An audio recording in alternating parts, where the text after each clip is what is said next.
Hello friends, कैसे हो आप सभी। स्वागत है आपका अपने यूट्यूब चैनल स्टडी कॉर्नर पर। तो आज हम बात करने वाले हैं तृतीय श्रेणी अध्यापक भर्ती परीक्षा की जो कल की जो 2.0 जो टेस्ट सीरीज चल हुई है।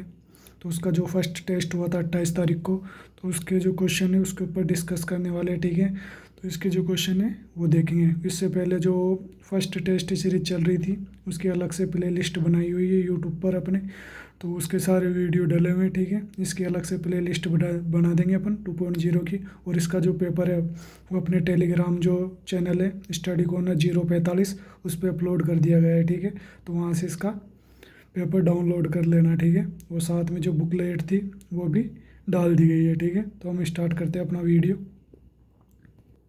तो पहला क्वेश्चन है, निम्नलिखित में से कौन सा उदाहरण आंतरिक और बाह्य अभिप्रेरणा के बीच में अंतर को सही ढंग से स्पष्ट करता है। ठीक है, तो इसमें बाह्य और आंतरिक अभिप्रेरणा का उदाहरण दिए हुए हैं, तो उसमें से पहचान करनी है कि कौन सा उदाहरण किसका है। ठीक है, तो एक विद्यार्थी केवल परीक्षा में अंक पाने के लिए रात भर पढ़ाई करता है, तो ये कौन सी हो गई। तो ये हो जाएगी बाह्य अभिप्रेरणा, क्योंकि अंक पाना, पुरस्कार पाना, ये सभी किस में आती है, तो ये बाह्य अभिप्रेरणा के अंतर्गत आती है। तो ठीक है, और एक कवि कविता लिखता है क्योंकि लिखने से उसके आंतरिक संतोष मिलता है, चाहे वो पढ़े या ना पढ़े। तो ये कौन सी हो गई, ये खुद की इच्छा से करता है, तो ये क्या हो गया, आंतरिक अभिप्रेरणा। ठीक है, एक खिलाड़ी को मैच जीतने में पुरस्कार राशि ट्रॉफी मिलती है, इसलिए वो खेलता है, तो कि ये कौन सी हो गई, ये भी बाह्य अभिप्रेरणा हो गई। ठीक है, एक बच्चा गणित का सवाल इसलिए हल करता है क्योंकि उसे समस्या सुलझाने में मज़ा आता है, तो इसमें भी कौन सी हो गई, इसमें हो गई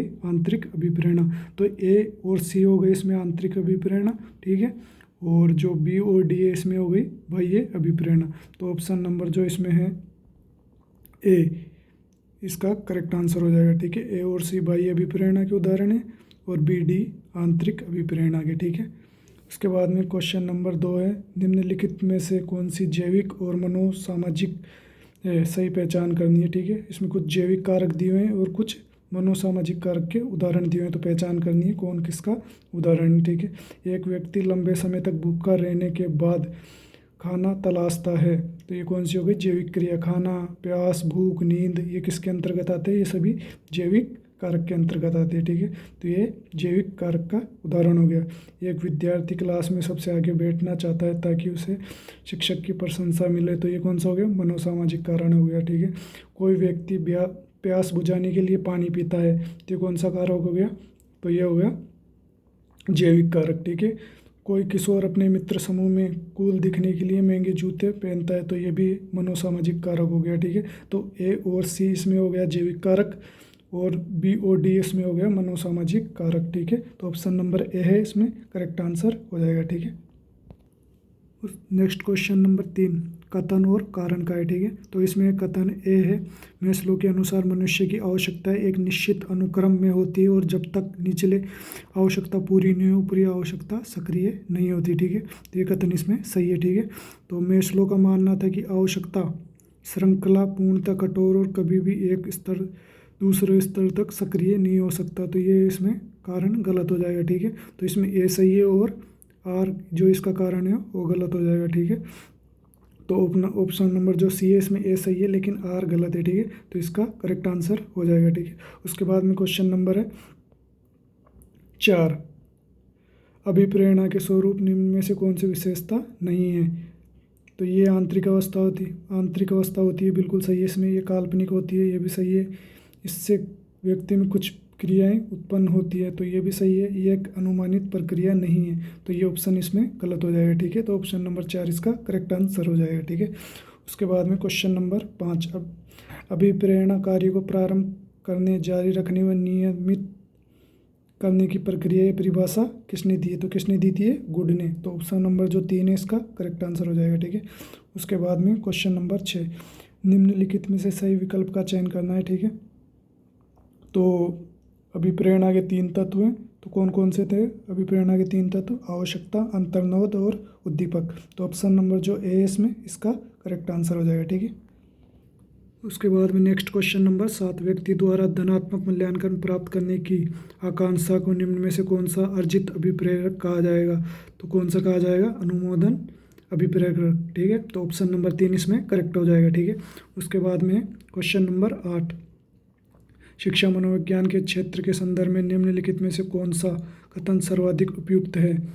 तो इसका क्षेत्र सामान्य मनोविज्ञान की तुलना में व्यापक है, इसका क्षेत्र सामान्य मनोविज्ञान की तुलना में सीमित है, इसका क्षेत्र सामान्य मनोविज्ञान के बराबर है, और कभी इसका क्षेत्र सामान्य मनोविज्ञान की तुलना में व्यापक और कभी सीमित है। तो ऑप्शन नंबर जो दो है इसका क्षेत्र सामान्य मनोविज्ञान की तुलना में सीमित है, तो इसका ऑप्शन नंबर 2 करेक्ट आंसर हो जाएगा, ठीक है। उसके बाद में क्वेश्चन नंबर 9, निम्नलिखित में से कौन सा शिक्षा मनोविज्ञान का केंद्रीय क्षेत्र है? तो कौन सा है बताओ, कौन सा है? अधिगम प्रक्रिया, ऑप्शन नंबर 1 इसमें करेक्ट आंसर हो जाएगा, ठीक है। उसके बाद में क्वेश्चन नंबर 10, शिक्षा मनोवैज्ञानिक शैक्षिक परिदृश्य परिस्थितियों के मनोवैज्ञानिक पक्षों का अध्ययन है, ये परिभाषा किसने दी है? तो ये परिभाषा दी है ट्रॉन ने, ठीक है। ऑप्शन नंबर 4 इसका करेक्ट आंसर हो जाएगा, ठीक है। उसके बाद में क्वेश्चन नंबर 11, ठीक है। तो शिक्षा मनोविज्ञान के संदर्भ में निम्नलिखित में से कौन सा कथन सही नहीं है?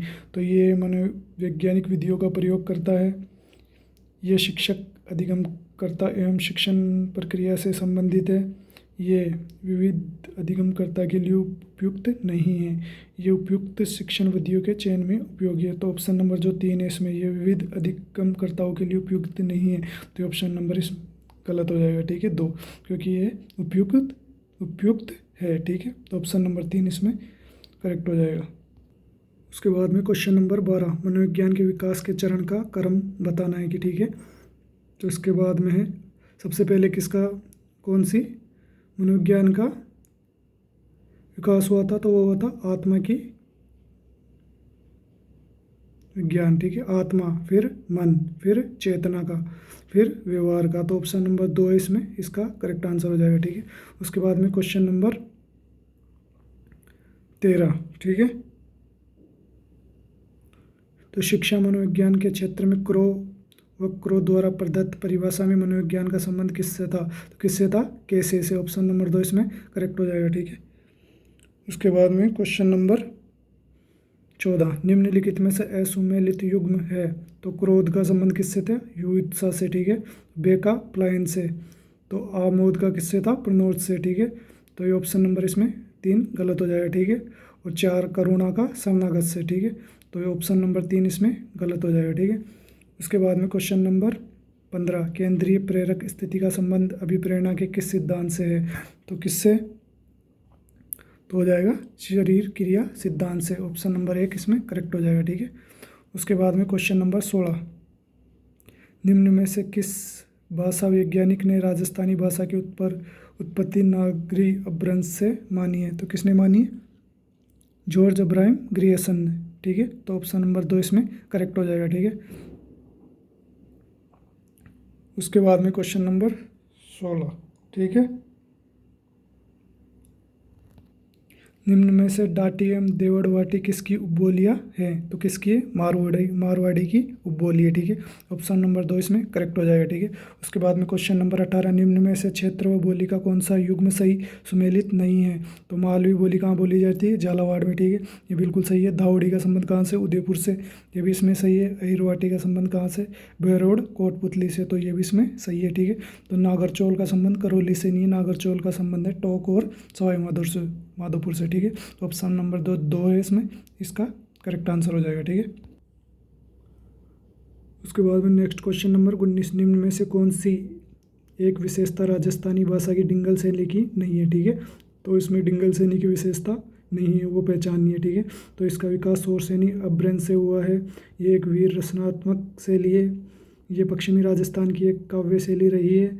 रुक्मणी हरण, नागदमन, डोला मारूरा दुआ आदि इस शैली में रचित है। तो इसमें जो ऑप्शन नंबर ए है, इसका जो विकास हुआ है वो शौरसेनी अपभ्रंश से नहीं, गुजरी अपभ्रंश से हुआ है, ठीक है। तो ऑप्शन नंबर ए इसका करेक्ट आंसर हो जाएगा, ठीक है। उसके बाद में क्वेश्चन नंबर 20, निम्न में से राजस्थानी भाषा दिवस प्रतिवर्ष कब बनाया जाता है? तो 21 फरवरी को, ठीक है। ऑप्शन नंबर 2 इसमें करेक्ट हो जाएगा, ठीक है। उसके बाद में क्वेश्चन नंबर 21 करंट का क्वेश्चन है। 2 अगस्त को बांसवाड़ा में आयोजित प्रधानमंत्री किसान उत्सव दिवस के राज्य स्तरीय समारोह के दौरान मुख्यमंत्री भजनलाल शर्मा ने उद्यानिकी गृह परीक्षण केंद्र का लोकार्पण किया। ये केंद्र कहाँ स्थित है? तो कहाँ है? खेमरी धौलपुर में। ऑप्शन नंबर 2 इस 3 जो है इसका करेक्ट आंसर हो जाएगा। ठीक है, उसके बाद में क्वेश्चन नंबर 22, ये भी करंट का क्वेश्चन है। हर घर तिरंगा अभियान के संबंध में निम्नलिखित कथनों पर विचार कीजिए। यह अभियान 2 से 15 अगस्त तक 3 चरणों में आयोजित किया गया था। ठीक है, ये पंचायती राज विभाग इस अभियान को नोडल विभाग था। ठीक है, इस अभियान में 3 लाख वेंटिलेटर्स की सक्रिय भागीदारी के साथ राजस्थान शीर्ष स्थान पर रहा। ठीक है, तो इसका जो करेक्ट आंसर हो जाएगा ए और बी, ऑप्शन नंबर। ठीक है, 3 जो इसमें गलत हो जाएगा। उसके बाद में क्वेश्चन नंबर 23, राज्य स्तरीय जनगणना समन्वय समिति के संबंध में निम्नलिखित कथनों पर विचार कीजिए। इस समिति का जो अध्यक्ष है मुख्य सचिव सुधांशु पंत को बनाया गया और गृह विभाग को इस समिति का प्रशासनिक विभाग बनाया गया। ठीक है, तो ऑप्शन नंबर जो ए इसमें करेक्ट हो जाएगा और बी इसमें गलत हो जाएगा। ठीक है, तो केवल 2 बी इसका सत्य आंसर हो जाएगा। ठीक है, उसके बाद में क्वेश्चन नंबर 24, शिक्षा मंत्रालय के स्कूली शिक्षा एवं साक्षरता विभाग द्वारा राजस्थान की किस शिक्षिका का चयन राष्ट्रीय शिक्षक पुरस्कार 2025 हेतु किया गया था? ये इंपॉर्टेंट क्वेश्चन है। ठीक है, तो किसका चयन किया गया था? नीलम यादव का। ऑप्शन नंबर 3 इसमें करेक्ट आंसर हो जाएगा। ठीक है, उसके बाद में क्वेश्चन नंबर 25, 23 से 31 अगस्त तक चेक गणराज्य में आयोजित para archery world ranking tournament में राजस्थान के किन 2 खिलाड़ियों ने स्वर्ण पदक जीता था? तो किसने जीता था? श्याम सुंदर स्वामी और धनाराम गोदारा ने। ऑप्शन नंबर 3 इसका करेक्ट आंसर हो जाएगा। ठीक है, उसके बाद में क्वेश्चन नंबर 26, 22 अगस्त 2025 को नवीकरणीय ऊर्जा क्षेत्र में आजीविका के अवसरों को बढ़ाने हेतु किन 2 संस्थानों के मध्य MOU हस्ताक्षरित किया गया था? किसके मध्य हुआ था? राजीविका एवं एनर्जी एफिशिएंसी लिमिटेड। ठीक है, तो ऑप्शन नंबर जो ए के इसमें करेक्ट आंसर हो जाएगा। ठीक है, उसके बाद में निम्नलिखित में से किस सभ्यता स्थल से हूण आक्रमण के साक्ष्य प्राप्त हुए थे? कहाँ से हुए थे?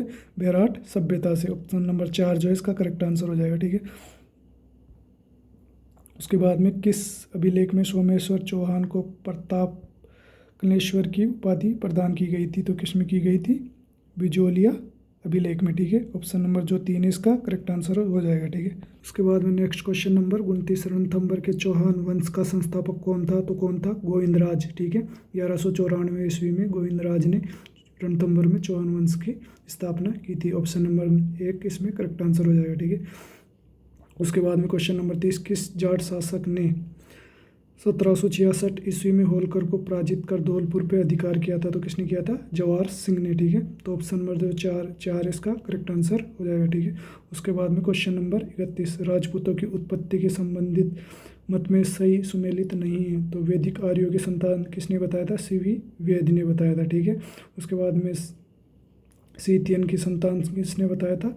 तो जेम्स टोड ने बताया था। ठीक है, तो हूनों की संतान किसने बताया था? VA स्मिथ ने। ठीक है, और ब्राह्मणों से उत्पत्ति डॉक्टर GH ओझा ने नहीं बताई थी। किसने बताई थी? डॉक्टर भंडारकर और गोपीनाथ शर्मा ने। तो ठीक है, ऑप्शन नंबर 4 जो है इसका करेक्ट आंसर हो जाएगा। ठीक है, ये इसमें सुमेलित नहीं है। ठीक है, उसके बाद में क्वेश्चन नंबर 13, अबू परमार के वंश का संस्थापक कौन था? तो कौन था? धूमराज। ऑप्शन नंबर 2 इसमें करेक्ट आंसर हो जाएगा। ठीक है, उसके बाद में क्वेश्चन नंबर 33, अथुर्ना में मंडलेश्वर मंदिर का निर्माण किसने करवाया था? तो किसने करवाया था?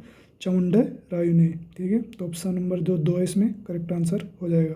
उसके बाद में क्वेश्चन नंबर 34, यादव वंश के किस शासक ने करौली को सर्वप्रथम अपनी राजधानी बनाया था? तो किसने बनाया था? धर्मपाल सेकंड ने। ऑप्शन नंबर जो 2 है इसका करेक्ट आंसर हो जाएगा। उसके बाद में क्वेश्चन नंबर 35, निम्न में से कौन सी सही सुमेलित नहीं है? ठीक है, कुछ सभ्यता दी हुई है, उससे संबंधित कुछ अवशेष दिए हुए हैं। ठीक है, तो पहचानने। ठीक है, चांदी के पात्र, आहड़, अकबर कालीन टकसाल का संबंध कहाँ से था? बेराट से। दोहरी पेचदारी सिरावली पिन का संबंध कहाँ से था? गणेश्वर सभ्यता से। ठीक है, बेलनाकार तंदूर का संबंध कहाँ से था? कालीबंगा से। ठीक है, तो ऑप्शन नंबर जो ए है इसमें चांदी के पात्र, तो इसका संबंध आहड़ से नहीं था। ठीक है, तो ऑप्शन नंबर जो ए है इसका करेक्ट आंसर हो जाएगा।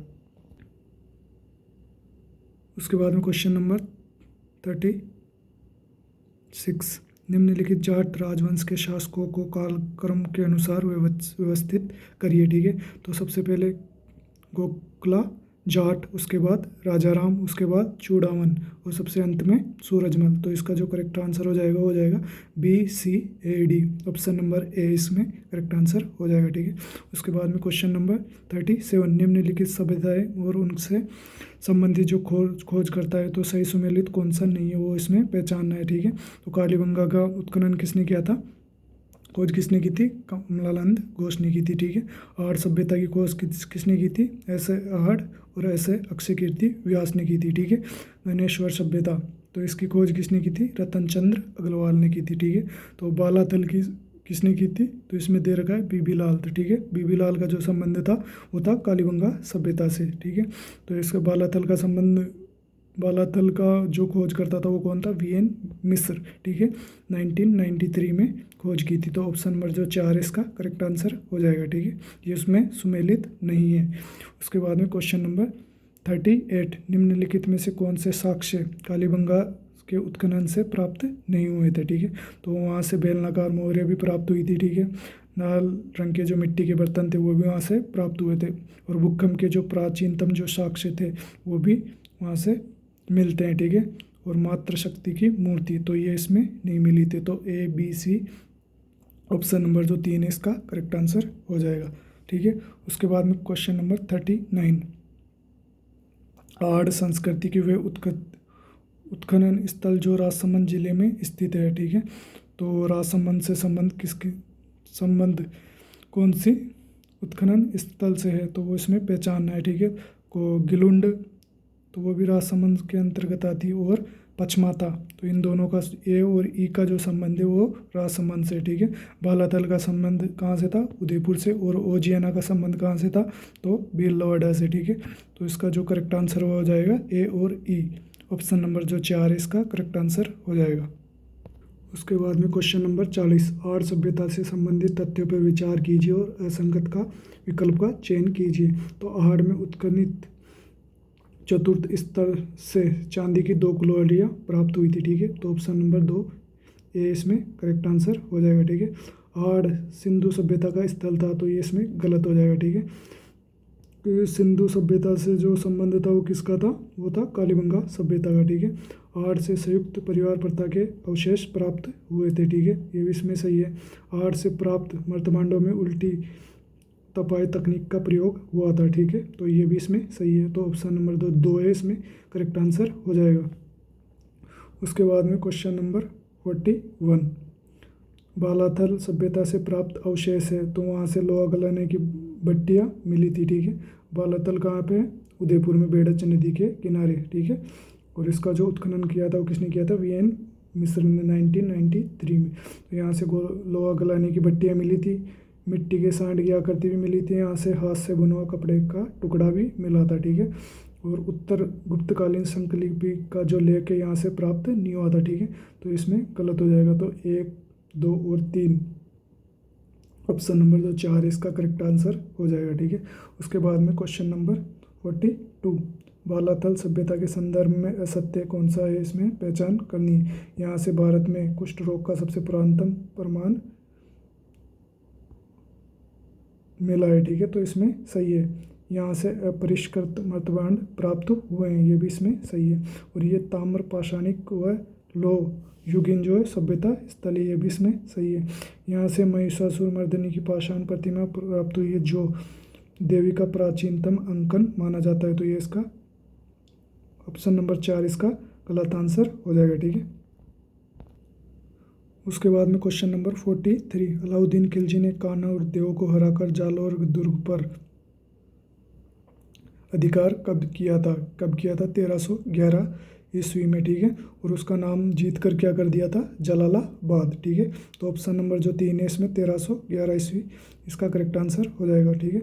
उसके बाद में क्वेश्चन नंबर 44 जैसलमेर दुर्ग में हुए द्वितीय साके के समय आक्रमण किसने किया था, ठीक है। तो वहाँ का शासक कौन था, तो वो था राव दूदा। और किसने किया था आक्रमण, फिरोज शाह तुगलक ने किया था, ठीक है। और जैसलमेर का जो इतिहास है उसमें जैसलमेर जो दुर्ग है वो ढाई शाखे के लिए प्रसिद्ध है, ठीक है। और पहला शाखा जो हुआ था वहाँ पर वो मूलराज के समय हुआ था और अलाउद्दीन खिलजी ने किया था, ठीक है। दूसरा जो शाखा हुआ था वो हुआ था दूधा के समय, और किसने किया था? फिरोज शाह तुगलक ने। और तीसरा जो अर्ध शाखा हुआ था वो हुआ था लूणकरण सर के समय हुआ था, ठीक है। और किसने किया था? कंधार का शासक था अमीर अली ने, ठीक है। तो इस प्रकार से वहाँ पर ढाई शाखे के लिए प्रसिद्ध है जैसलमेर दुर्ग। तो इसका जो करेक्ट आंसर हो जाएगा ऑप्शन नंबर 4 फिरोज शाह तुगलक। उसके बाद में नेक्स्ट क्वेश्चन है 45, कालीबंगा सभ्यता के बारे में निम्न कथनों पर विचार कीजिए, ठीक है। तो कालीबंगा के प्रथम 2 स्तरों से प्राक हड़प्पा सभ्यता के अवशेष प्राप्त हुए थे, ठीक है। तो इसमें सही है, ठीक है। कालीबंगा सभ्यता हनुमानगढ़ जिले के दक्षिण पूर्व भाग में स्थित है, तो इसमें गलत हो जाएगा, ठीक है। तो दक्षिण पूर्व भाग में नहीं है, कौन से भाग में? दक्षिण पश्चिम भाग में, ठीक है। और उसके बाद में ऑप्शन नंबर जो 3 है इसमें क्या है? 1961-62 में बीबी लाल व बीके थापर ने यहाँ उत्खनन कार्य किया था, तो इसमें सही है, ठीक है। तो ऑप्शन नंबर जो ए और सी इसमें करेक्ट आंसर हो जाएगा, ठीक है। उसके बाद में क्वेश्चन नंबर 46, विग्रहराज चतुर्थ के संबंध में निम्न कथनों पर विचार कीजिए और सत्यकूट की पहचान करनी है, ठीक है। तो सोमदेव कृत ने ललित विग्रहराज के अनुसार विग्रहराज चतुर्थ ने गजनी के खुसरो शाह को परास्त किया था, ठीक है। तो इसमें सही है, विग्रहराज चतुर्थ ने दिल्ली के तोमरों को परास्त किया था, ये भी इसमें सही है। विग्रहराज चतुर्थ का जो लेख था वो फिरोज शाह की लाट पर करण है, ये भी इसमें सही है। फिरोज शाह चतुर्थ का जो काल था वो चौहानों का स्वर्ण काल माना जाता है, तो ऑप्शन नंबर जो चारों इसमें वो चारों ही सही है, ठीक है। तो जो इसमें ऑप्शन नंबर जो 4 है ABCD चारों सत्य है, ठीक है। तो इस प्रकार से हमने सारे क्वेश्चन इसमें 46 देख लिए। इसके बाद के जो क्वेश्चन है वो अपन नेक्स्ट वीडियो में देखेंगे, ठीक है। तो इस प्रकार से हमने जो टेस्ट सीरीज 2.0 स्टार्ट हुई कलाम की, तो उसके जो जीके के क्वेश्चन है वो हम देखने वाले, ठीक है। इसके लिए मैं अलग से प्लेलिस्ट बना दूंगा। इससे पहले की जो टेस्ट सीरीज चल रही है 1.0 उसकी अलग से प्लेलिस्ट बनी हुई है, और इसके जो सारे टेस्ट की जो PDF है अपने जो टेलीग्राम चैनल है स्टडी कॉर्नर 045 वहाँ पर डाली हुई है, ठीक है। और वहाँ सारी बुकलेट भी डाली हुई है, तो आप वहाँ से चैनल पर जुड़ जाओ, ये नहीं तो कमेंट कर दो, वहाँ से मैं आपको टेलीग्राम का लिंक दे दूँगा, ठीक है। और अगर आप चैनल पे नए हो तो चैनल को सब्सक्राइब कर दो। मिलते हैं अपन नेक्स्ट वीडियो में, ठीक है।